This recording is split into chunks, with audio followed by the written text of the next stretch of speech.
Sebuah kisah mahakarya terbaik dari Esa Mintarja yang sangat populer di masanya, berlatar belakang kerajaan Singasari. Dengan bangga kami persembahkan kepada sahabat Permata TV tercinta semuanya dengan judul Kisah Pelangi di Langit Singasari.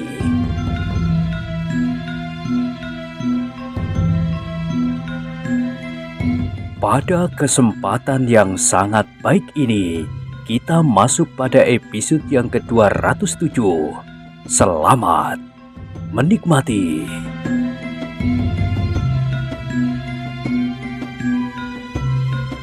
Pada episode sebelumnya telah diceritakan, sekali lagi Kebu Sindet terdiam sejenak. Dipandanginya, Jajar yang gemuk itu seakan-akan ingin melihat sampai ke pusat dadanya. Aku akan temui kau besok.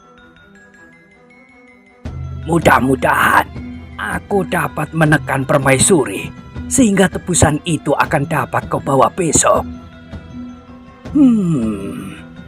Kebu Sindet menggeram. Apa ada kemungkinan demikian? Tentu. Permaisuri berhati lemah. Agaknya aku sudah tidak berkeberatan.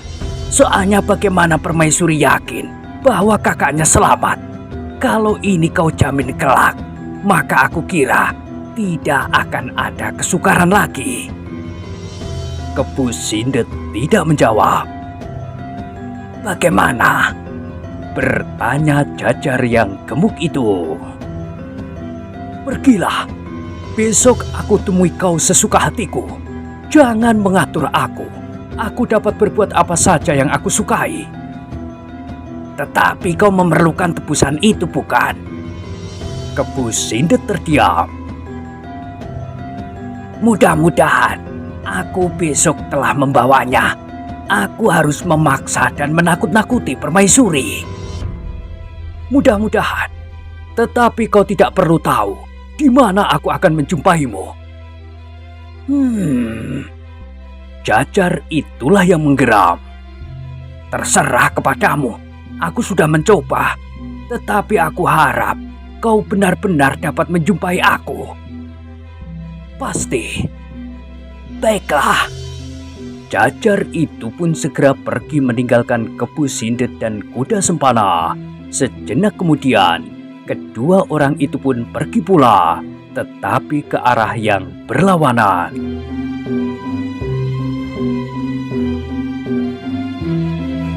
Di sepanjang langkahnya, Jajar itu menggerutu tidak habis-habisnya, bahkan mengumpat-umpat, seakan-akan Kebu Sindet itu telah mengetahui rencananya untuk membinasakannya besok, sehingga orang itu tidak mau mengatakan dengan pasti di mana besok mereka dapat bertemu.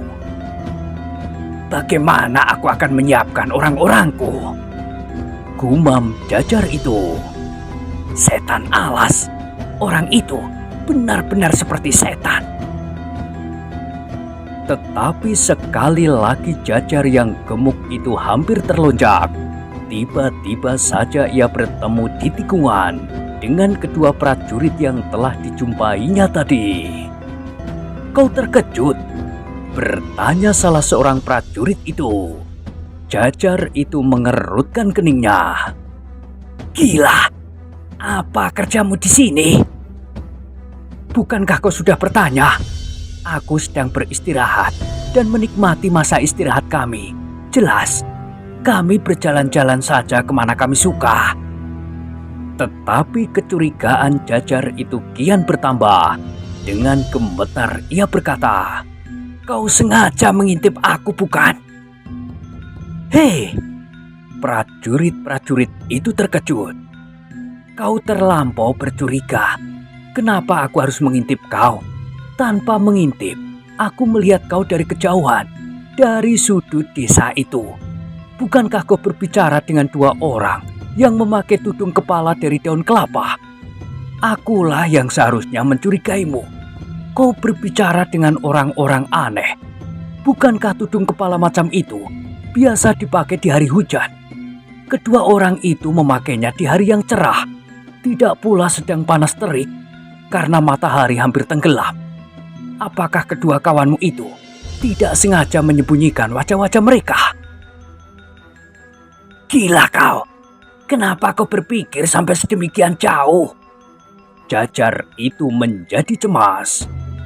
Karena itu, jangan terlampau mencurigai orang. Seandainya kau sedang berbicara tentang judi sekalipun, aku tidak akan mempedulikan. Baik, baik. Jajar itu menjawab dengan serta-merta. Aku memang sedang berbicara tentang judi. Orang itu adalah seorang dukun yang sakti, yang dapat memberi petunjuk-petunjuk tentang cara-cara untuk memenangkan perjudian. Kedua prajurit itu mengangguk-anggukkan kepalanya. Salah seorang dari mereka bergumam. Dan kau percaya? Aku percaya, sahut Jajar itu.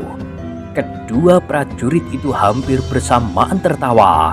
Sejenak mereka saling berpandangan. Dan sejenak kemudian mereka melihat wajah Jajar yang berkerut-merut. Kenapa kalian tertawa? Bertanya Jajar itu. Tidak apa-apa. Apakah kalian tidak percaya bahwa dalam pemusatan pikiran seseorang akan dapat mengenal petunjuk atau getaran-getaran yang dapat memberinya tanggapan atas sesuatu yang bakal terjadi, meskipun samar-samar? Desak Jajar itu. Hei, salah seorang prajurit itu menyahut dengan serta-merta. Kau agaknya telah menjadi seorang yang mendalami masalah-masalah getaran alam semesta dalam tanggapan alam yang kecil. Seperti Seno melihat Dewa Ruci di dalam cerita pewayangan yang dapat menimbulkan tanggapan timbal balik. Diri dalam kediriannya dan diri dalam rangkuman alam semesta.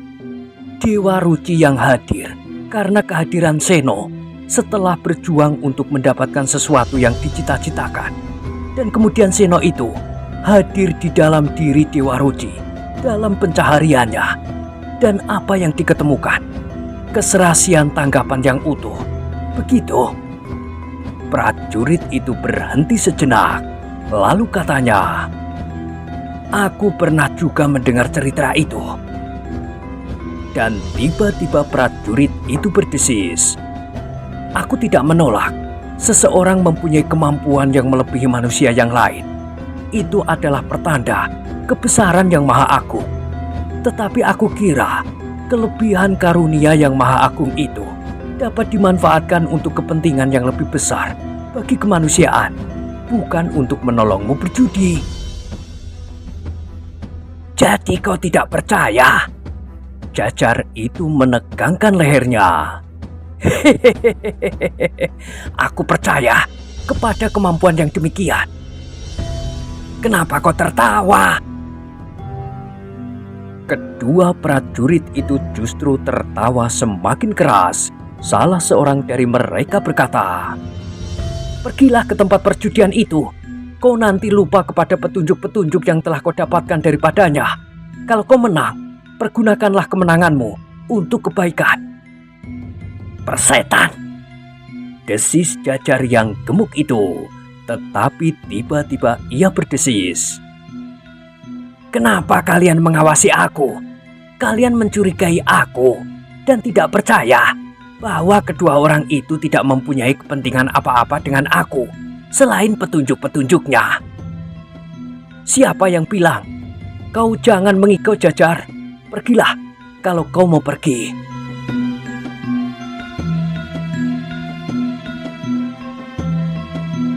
Jajar itu menggertakkan giginya. Ia sendiri tidak tahu kenapa ia menjadi semakin bercuriga kepada kedua prajurit itu.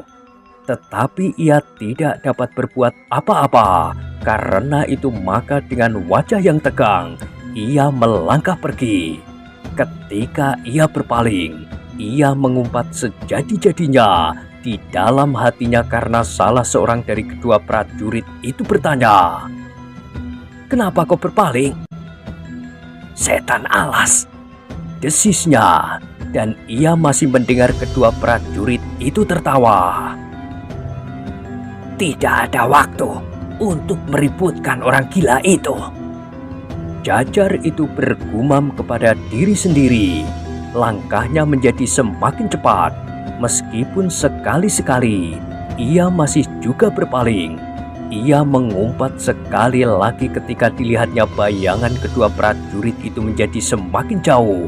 Dan suasana di sekitarnya pun menjadi semakin suram. Ketika ia menengadahkan wajahnya ke langit, dilihatnya bayangan merah yang redup masih menyangkut di pinggiran mega putih yang berarak. Aku harus menemui anak-anak liar itu. Jajar itu berkata kepada diri sendiri. Tetapi, di mana besok aku menemui kawan kuda sempana? Dan di mana anak-anak itu harus menyiapkan dirinya? Jajar itu mencoba mengusir kejengkelannya. Ia ingin memusatkan pikirannya kepada persoalan yang akan dihadapinya besok.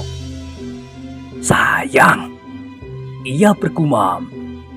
Aku tidak tahu apa yang akan terjadi, sehingga aku tidak segera menemukan cara yang sebaik-baiknya untuk melenyapkan kuda sempana dan kawannya itu.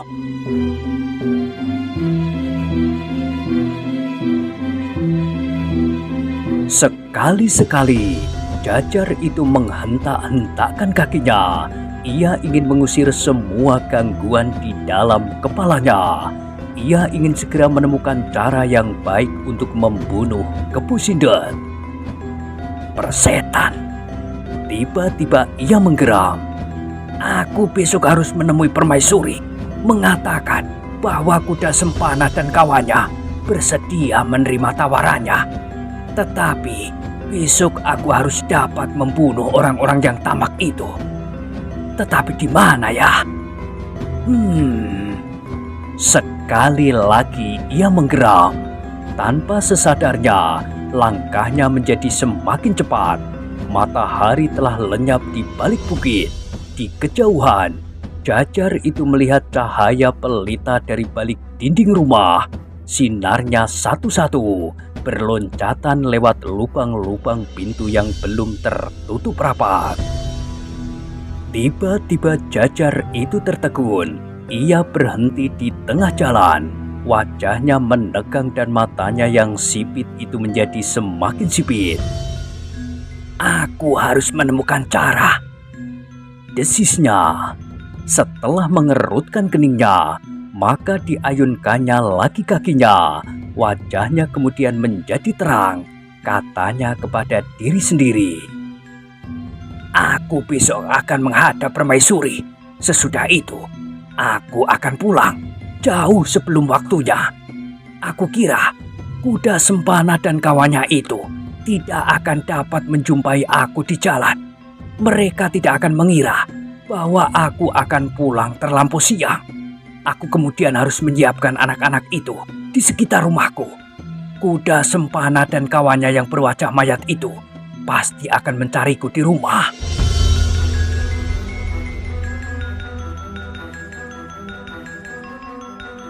Jajar itu tersenyum sendiri. Langkahnya kini menjadi semakin ringan. Ketika ia memasuki sebuah lorong sempit, di antara halaman-halaman yang rimbun itu, langkahnya menjadi semakin cepat. Ia ingin segera sampai ke tempat perjudian.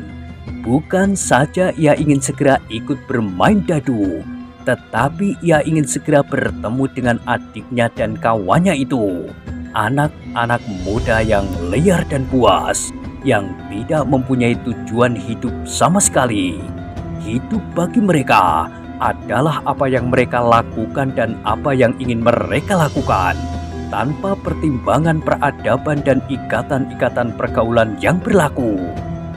Jajar yang gemuk itu tersenyum sendiri, seakan-akan ia telah menemukan apa yang dicarinya, pemecahan yang paling baik, paling menguntungkan dan hasil yang sebanyak-banyaknya, perhiasan 3 pengatep. Jajar itu menarik nafas. Serasa semua angan-angan itu telah terjadi, seakan-akan ia telah menjadi seorang yang kaya raya, meskipun hidup di tempat yang terpencil. Seraya kaki-kakinya menjadi berat dan langkahnya telah membuat bekas-bekas yang dalam di atas tanah yang dilewatinya.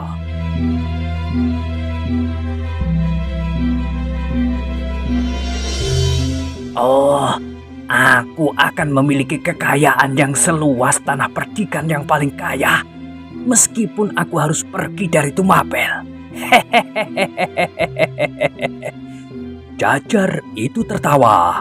Ia menjadi kecewa ketika ia telah sampai di depan sebuah halaman yang luas, agaknya jauh di dalam padesan yang sepi. Regolnya yang besar selalu tertutup rapat. Jajar itu terpaksa menghentikan angan-angannya yang terbang tinggi sampai ke sela-sela bintang yang berhamburan di langit. Ia telah sampai di tempat yang ditujunya, tempat perjudian. Perlahan-lahan didorongnya pintu regol yang besar itu. Ketika pintu itu terbuka sedikit, dilihatnya beberapa anak-anak muda berdiri di sekitar regol itu. Siapa? Salah seorang dari mereka menyapa. Jajar itu tidak menjawab, tetapi ia langsung melangkah masuk. Oh, kau? Desis salah seorang dari mereka. Jajar itu masih belum menjawab. Seperti seorang senopati perang, ia melangkah di antara prajurit-prajuritnya sambil memandang ke kiri dan ke kanan. Ia mengangguk-angguk kecil. Baru sejenak kemudian ia pun berdesis. Apakah kawan-kawanmu sudah lengkap? Salah seorang dari anak-anak muda itu yang ternyata adalah adiknya menjawab. Apakah kau memerlukan kami sekarang? Tidak sekarang, jawab Jajar itu. Lalu katanya, apakah di dalam sudah banyak orang? Kau akan ikut berjudi? Bertanya adiknya. Sedikit, aku akan menghilangkan pening di kepala. Sudah banyak orang, tetapi tidak ada yang pantas untuk disebut. Mereka penjudi-penjudi kecil yang tidak berarti. Jajar itu mengerutkan keningnya. Ia sebenarnya juga termasuk penjudi-penjudi kecil yang tidak begitu berarti. Tetapi ia berkata di dalam hatinya, sebentar lagi, aku akan menjadi seorang yang besar dan terhormat di sini. Aku akan membawa uang sekambil besar.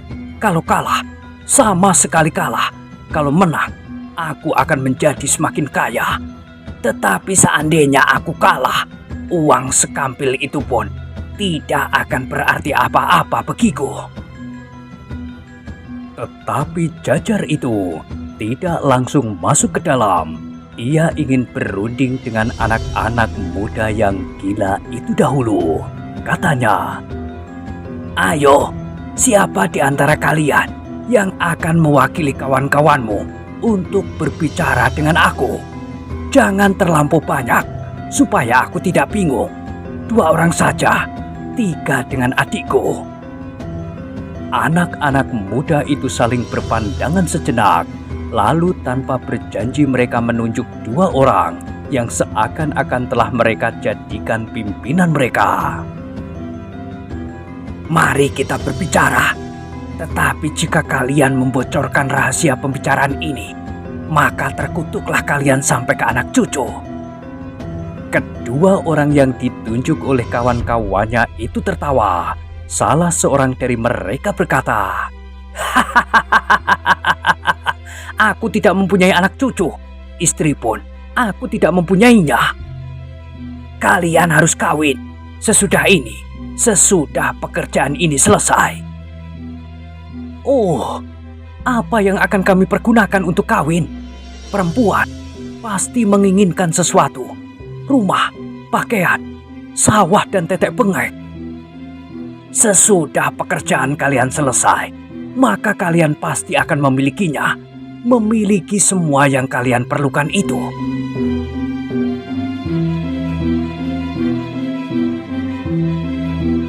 Kalau aku mempunyai kekayaan, aku akan berjudi. Sela yang lain. Kenapa begitu? Bertanya Jajar itu. Hidup seperti yang dilakukan oleh orang-orang itu adalah kehidupan yang tidak jujur. Orang mengikat diri dalam suatu ikatan yang tidak dikehendakinya sendiri. Jajar itu mengerutkan keningnya. Jangan pura-pura tidak tahu. Kenapa kau juga tidak kawin saja? Nah, bukankah kau juga sependapat bahwa hidup yang demikian itu adalah kehidupan yang menjemukan? Seperti burung yang memasukkan dirinya sendiri ke dalam sangkar. Adalah bohong sama sekali bahwa seseorang dapat mendapatkan kesenangan yang menurut orang cengeng disebut kebahagiaan di dalam perkawinan. Kau lucu, desis Jajar itu. Tidak lucu. Aku berkata sebenarnya, seperti yang sebenarnya tersimpan di dalam dada setiap orang. Kau lihat ketidakjujuran itu? Aku mempunyai kawan yang kawin. Katanya ia berbahagia. Tetapi apa yang dilakukannya? Sambil bersembunyi-sembunyi, ia mencari perempuan lain. Sedang istrinya tidak tahu sama sekali. Istrinya menganggap suaminya adalah orang yang paling suci. Begitukah hidup yang baik, yang jujur? Sebaliknya, kawanku yang lain, suaminya merasa istrinya yang paling tercinta adalah seorang perempuan yang bersih seputih kapas. Tetapi apa yang terjadi? Aku sendiri pernah 5 kali diterimanya di dalam rumahnya selagi suaminya berada di sawah, menunggu air di malam hari. Bertanyalah kepada adikmu, kepada orang yang lain. Nah, bukankah mereka selalu diselimuti oleh kebohongan dan ketidakjujuran? Katakan, ada suami istri yang bersih. Tetapi apakah kau yakin bahwa suami istri itu tidak selalu menentang perasaan sendiri? Jajar itu mengerutkan keningnya. Ia memang tidak kawin, tetapi bukan karena alasan-alasan yang diucapkan oleh anak muda itu. Ia tidak kawin karena merasa dirinya tidak mampu untuk kawin. Bukan karena alasan-alasan lain. Bukan karena ia takut untuk menghadapi kenyataan-kenyataan yang diucapkan oleh anak muda itu. Bagaimana? Anak muda yang berambut kusut tanpa disisir itu mendesak. Kau sependapat? Jajar itu belum menjawab. Ia merasakan ketidaksamaan dalam hal itu. Tetapi Jajar itu tidak dapat mengucapkannya. Jajar itu tidak dapat menyusun kalimat-kalimat yang baik untuk mengatakan perasaannya. Ia tidak dapat mengerti apa yang disebut kejujuran di dalam hal ini. Apakah seseorang yang tidak membiarkan segala macam keinginan terpenuhi itu tidak jujur? Ia dapat mengerti tentang laki-laki atau perempuan yang diam-diam telah meninggalkan kebersihan perkawinannya.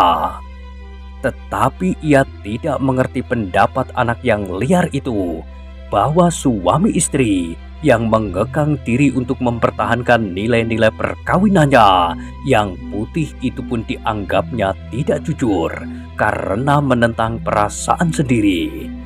Tetapi akhirnya Jajar itu hanya bergumam, "Kau hanya ingin membenarkan sikapmu." Anak itu tertawa pendek. "Hahaha, kau salah. Aku ingin jujur terhadap diriku sendiri. Aku tidak mau membohongi diriku sendiri. Inilah aku." "Bagaimana maksudmu?" "Aku lakukan apa yang aku ingini. Aku tidak mau terikat oleh apapun. Aku adalah manusia yang bebas, manusia yang tidak menjadi budak peradaban dan segala macam adat dan peraturan-peraturan yang dibuat manusia sendiri untuk mengikat dirinya sendiri dan mengajari membohongi diri." Jajar itu terdiam sejenak.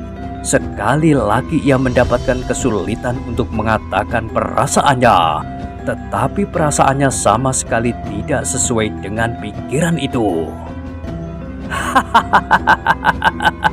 Bagaimana? Anak itu masih tertawa. Jajar itu mengangguk-anggukkan kepalanya. Nah, kau sependapat? Tetapi Jajar itu menjawab, aku tidak tahu. Tetapi apakah dengan demikian, kau tidak hanya sekedar ingin membenarkan sikapmu yang liar dan tidak terkendali? Kau hanya meminjam istilah yang dapat menyelamatkan perasaanmu sendiri dari kejaran-kejaran kegelisahanmu. Kau mencoba untuk menyembunyikan diri dari ketakutan dan kecemasan tentang hari-harimu yang mendatang. Karena kau sekarang hanya sekedar dikuasai oleh nafsu yang tidak terkendali. Lalu kau menyebutnya dengan kata-kata yang dapat memberimu ketentraman, yaitu kejujuran. Begitu. Dengan demikian, kau dapat membebaskan dirimu dari jalan dan pandangan hidup yang berlaku. Dengan bangga kau berkata, aku jujur terhadap diriku. Aku tidak mau membohongi diri sendiri. Aku ingin berbuat seperti ini, memanjakan nafsu. Begitu. Anak muda itu terperanjat mendengar jawaban Jajar yang gemuk itu. Ia tidak menyangka bahwa Jajar yang tidak juga kawin itu beranggapan demikian. Karena itu, sejenak justru ia tidak dapat mengucapkan sesuatu. Hei, Jajar itu menghela nafasnya. kita telah salah memilih bahan pembicaraan. Aku mempunyai keperluan yang khusus, tidak ingin berbicara tentang jalan hidup kita masing-masing. Ayo kita berbicara. Hei, anak muda itu agaknya masih belum puas. Kau tidak senang melihat aku memilih jalan hidup seperti ini, tetapi kau ingin berbuat jauh lebih dahsyat dari apa yang kita lakukan. Jajar itu mengerutkan keningnya, tetapi lalu tersenyum. Akalnya ternyata masih dapat menguasai dirinya. Kita telah memilih jalan hidup kita masing-masing. Jalan yang berbeda, tetapi mempunyai beberapa persamaan. Aku menginginkan apa yang aku ingini, dan kau memilih apa yang kau pilih. Tetapi keduanya tidak dibenarkan oleh ukuran peradaban yang wajar.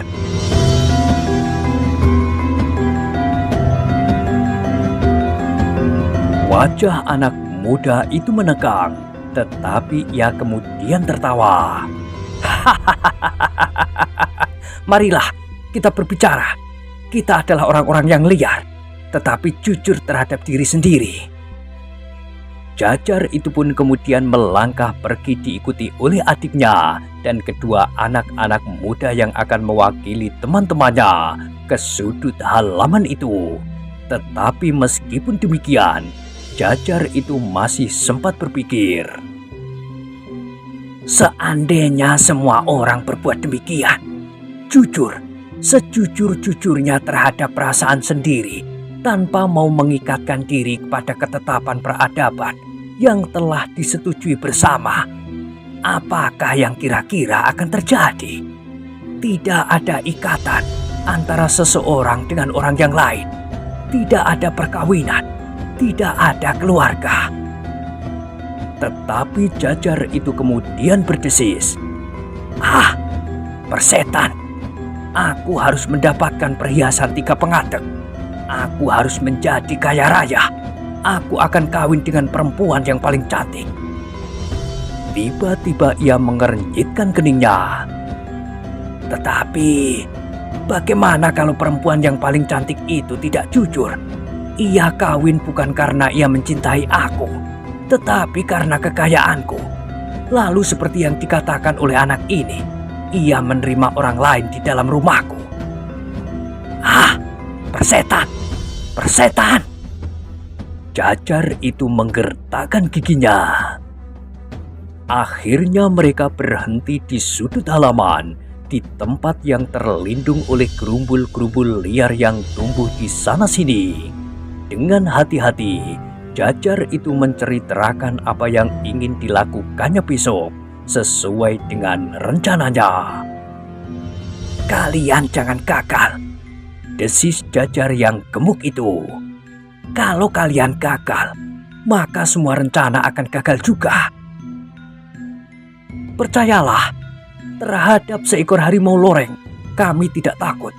Apalagi kuda sempana berdua. Tunggulah di sekitar halaman rumahku. Kalau mereka telah masuk, jangan tunggu lebih lama lagi.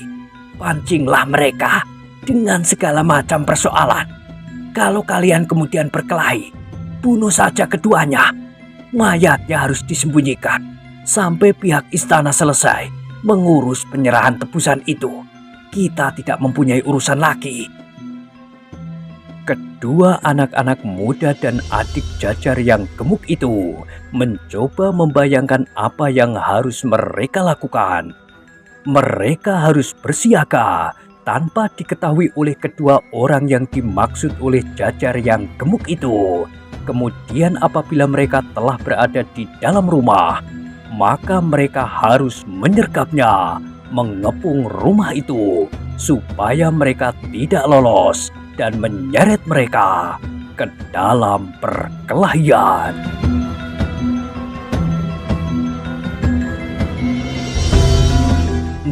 Nah, bagaimanakah kisah selanjutnya? Silahkan ikuti terus kisah Pelangi di Langit Singasari pada episode berikutnya.